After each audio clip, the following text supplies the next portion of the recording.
As I said earlier, we are getting closer to our All Souls Day, All Saints Day celebration. And this year's celebration is something different. We are prohibited from visiting cemeteries. And I think yesterday was the last day. So in this Mass, we include to pray for the eternal repose of the souls of the faithful departed. And let us be reminded that All Souls and All Saints Day celebrations are celebrations of life, not death. I want to say it again. They are celebrations of life, not death. It's life we celebrate, not death. We Christians, we believers, we do not celebrate death. We only celebrate life. It's life we celebrate. In the Gospel just read, there was threat to the life of Jesus. He was told, go away, Herod wants to kill you. There was threat to his life. How he responded? He said, I must fulfill the Father's will for me. Today, tomorrow, and the coming days. Death comes. It's how much I do God's will today. You know, this is a beautiful reminder. There's always threat to our lives. Death is just around the corner. It's not about threat to life when it comes to violence. That is one.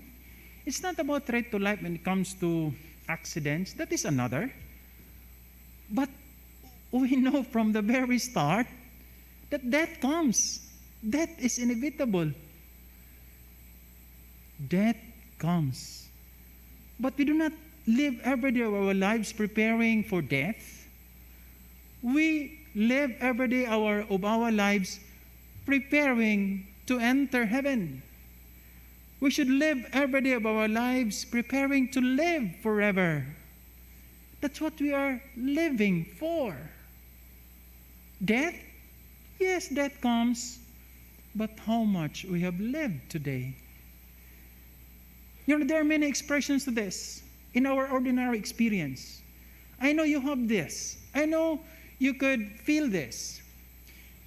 Just imagine what you hear when there is a wake, a vigil. You go there.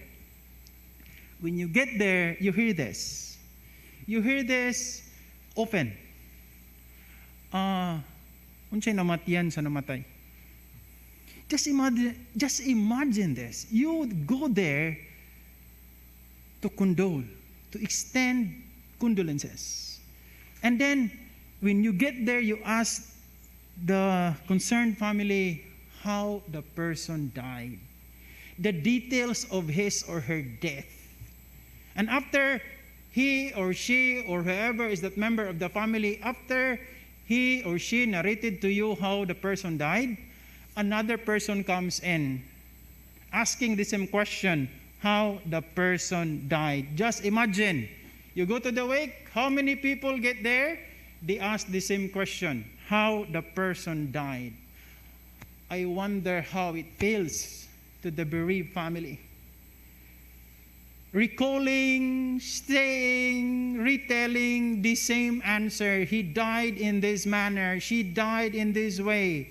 That is how she died. I don't know if we do what was supposed to be done.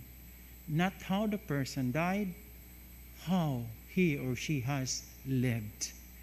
We do not ask that often because we are not used to celebrating life. We celebrate life, not death. I believe you hear this also. You get to the wake, then someone, a relative comes in crying very hard, even shouting and say, uy, si Kuan, wag yun nakapaabot na ako. Wag yun nakapaabot. Laliman ka ang namatay, pa'y gipasanginlan. Dugar mo kung napaabot, wag juga ni uli. Grabe sab. Because we are not used to celebrating life. How about this? One last thing. And I believe this gets to you. This gets to our nerves. When one dies, we are at the city. and we are from a place away from the city. And our loved ones, dear ones, the old people, members of the family are there, living their retirement years. And then, when we extend our communication through the internet, over the phone, or whatever there is available, we say, how is my lolo, my lola, how are you? And then they say, we are fine. Only we are getting older, and there are also already signs of aging. We can no longer see clearly, we cannot hear clear. Okay, then we, from here, we say, extend my regards to them. Extend my regards. And then when we get the announcement, your lolo, your lola, your auntie died just very recently, we cry.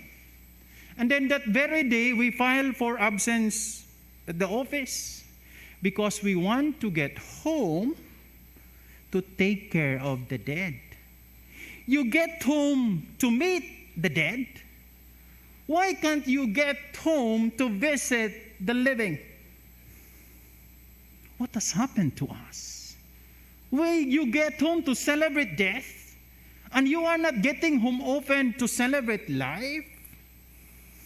You know, to tell you honestly, I am one of those persons happy what is happening. We are prevented from going to cemeteries, this All Souls and All Saints. Because to me, this is one message. We should not get to cemeteries these days. We should get home and visit the living. This All Souls and All Saints, we are prevented from going to cemeteries. But please, do not fail to go home and visit those still not in cemeteries, but alive. Hug them, kiss them, celebrate life, not death. This is the best time. Do not worry. We are prevented from going to cemeteries. Okay, it's fine. Go home. Visit the living. Visit your loved ones. Bring those biscuits, not only for wake. Bring those sachet of drinks, not only for the vigil. This time, celebrate, drink them together with those still alive. Let us celebrate life, not death.